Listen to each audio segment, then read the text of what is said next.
ನಮಸ್ಕಾರ, ನನ್ನ ಹೆಸರು ಕುಸುಮ. ನಾನು 10ನೇ ತರಗತಿಯಲ್ಲಿ ಓದುತ್ತಿದ್ದೇನೆ. ಸರ್ಕಾರಿ ಪ್ರೌಢಶಾಲೆ ಅರಸೀಕೆರೆ. ಇಂದು ನಮ್ಮ ಶಾಲೆಯಲ್ಲಿ ಸೆಮಿನಾರ್ ಅನ್ನು ಹಮ್ಮಿಕೊಳ್ಳಲಾಗಿದೆ. ಇದರಲ್ಲಿ ಅಧ್ಯಾಯ 13 ನಮ್ಮ ಪರಿಸರ. ಇದರಲ್ಲಿ ನಾನು ಸೆಮಿನಾರ್ ಅನ್ನು ಮಾಡುತ್ತಿದ್ದೇನೆ. ಈ ಅವಧಿಯಲ್ಲಿ ಕಲಿಯುವ ಫಲಿತಾಂಶಗಳು: ಜೈವಿಕ ಸಂವರ್ಧನೆ ಎಂದರೇನು, ಜೈವಿಕ ಸಂವರ್ಧನೆ ಉಂಟಾಗಲು ಕಾರಣಗಳೇನು, ಜೈವಿಕ ವಿಘಟನೆಗೆ ಒಳಗಾಗದ ಕಾರಣಗಳು ಮತ್ತು ಪ್ರಾಣಿಗಳಲ್ಲಿ ರಾಸಾಯನಿಕಗಳ ವರ್ಗಾವಣೆ ಹೇಗೆ ಆಗುತ್ತದೆ ಎಂಬುದನ್ನು ತಿಳಿದುಕೊಳ್ಳುತ್ತೇವೆ. ಮೊದಲು ಜೈವಿಕ ಸಂವರ್ಧನೆ ಎಂದರೆ DDT, ಪಾದರಸ, ಕಾಡ್ಮಿಯಂ ಮೊದಲಾದ ಜೈವಿಕ ವಿಘಟನೆಗೆ ಒಳಗಾಗದ ಮಾಲಿನ್ಯಕಾರಕಗಳು ಆಹಾರ ಸರಪಳಿಯಲ್ಲಿ ಸೇರಿದಾಗ ಅದರ ಸಾರತೆ ಪ್ರತಿ ಪೋಷಣಾ ಸ್ತರದಲ್ಲಿ ಹೆಚ್ಚುತ್ತಾ ಹೋಗುತ್ತದೆ. ಇದಕ್ಕೆ ನಾವು ಜೈವಿಕ ಸಂವರ್ಧನೆ ಎನ್ನುತ್ತೇವೆ.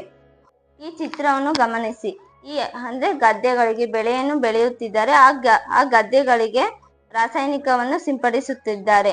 ಏಕೆಂದರೆ ಈ ಜೈವಿಕ ಸಂವರ್ಧನೆ ಉಂಟಾಗಲು ಕಾರಣ ಏನಂದ್ರೆ, ಈ ಗದ್ದೆಗಳಲ್ಲಿ ಬೆಳೆಗಳಲ್ಲಿ ಹಲವಾರು ರೋಗಗಳು, ಆ ಬೆಳೆಗಳಿಗೆ ಬರುವಂತಹ ರೋಗಗಳು ಮತ್ತು ಕೀಟಗಳನ್ನು ನಾಶಪಡಿಸಲು ಈ ರಾಸಾಯನಿಕ ಸಿಂಪಡಣೆಯನ್ನು ಮಾಡುತ್ತಾರೆ.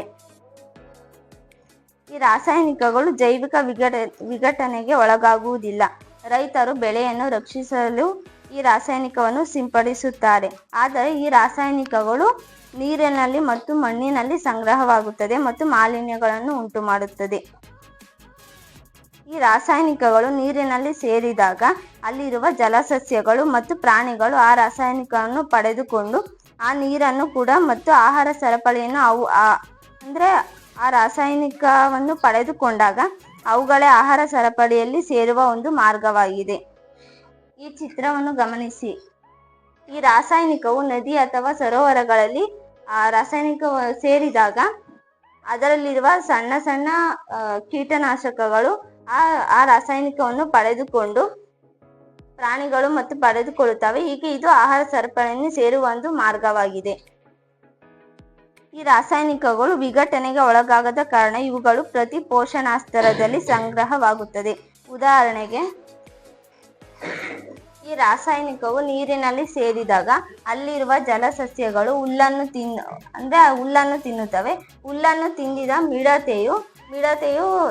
ಮಿಡತೆಯು ರಾಸಾಯನಿಕವನ್ನು ಸಂಗ್ರಹವಾಗಿರುತ್ತದೆ. ಮಿಡತೆಯಲ್ಲಿ ಆ ಮಿಡತೆಯನ್ನು ಕಪ್ಪೆ ತಿಂದಾಗ ಆ ಕಪ್ಪೆಯಲ್ಲೂ ಕೂಡ ರಾಸಾಯನಿಕವು ಸಂಗ್ರಹವಾಗಿರುತ್ತದೆ ಮತ್ತು ಆವಲ್ಲಿರುವ ರಾಸಾಯನಿಕ ಸಂಗ್ರಹವು ಹದ್ದು ತಿಂದಾಗ ಹದ್ದಿನಲ್ಲೂ ಕೂಡ ಆ ರಾಸಾಯನಿಕ ಸಂಗ್ರಹವಾಗುತ್ತದೆ. ಈ ಚಿತ್ರವನ್ನು ಗಮನಿಸಿ. ರಾಸಾಯನಿಕವು ಒಂದು ಜೀವಿಯಿಂದ ಮತ್ತೊಂದು ಜೀವಿಯ ದೇಹಕ್ಕೆ ವರ್ಗಾವಣೆಯಾಗುತ್ತದೆ. ಈ ಚಿತ್ರವನ್ನು ಗಮನಿಸಿದಾಗ ಹುಲ್ಲಿನ ppm ಪಾರ್ಟ್ಸ್ ಪರ್ ಮಿಲಿಯನ್. ಈ ಹುಲ್ಲನ್ನು 4 ಪಟ್ಟು ಮಿಡತೆ ಹುಲ್ಲನ್ನು ತಿಂದಾಗ ಅದು ಮಿಡತೆಯಲ್ಲಿ 0.20 ppm ರಾಸಾಯನಿಕ ಸಂಗ್ರಹವಾಗುತ್ತದೆ. 5 ಮಿಡತೆಯನ್ನು ಕಪ್ಪೆ ತಿಂದಾಗ ಅದರಲ್ಲಿ 1 ppm ರಾಸಾಯನಿಕ ಸಂಗ್ರಹವಾಗುತ್ತದೆ.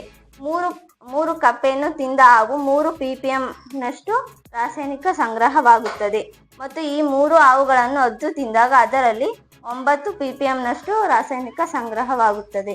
ರಾಸಾಯನಿಕವು ನಾವು ದಿನನಿತ್ಯ ತಿನ್ನುವ ಆಹಾರ ಧಾನ್ಯಗಳಾದ ಹಣ್ಣು, ತರಕಾರಿ, ಅಕ್ಕಿ, ಬೇಳೆಗಳಲ್ಲೂ ಕೂಡ ಈ ರಾಸಾಯನಿಕ ಸಂಗ್ರಹವಾಗಿರುತ್ತದೆ. ಇದನ್ನು ತೊಳೆಯುವ ಅಥವಾ ಬೇರೆ ವಿಧಾನಗಳಲ್ಲಿ ನಾಶಪಡಿಸಲು ಸಾಧ್ಯವಿಲ್ಲ. ಧನ್ಯವಾದಗಳು.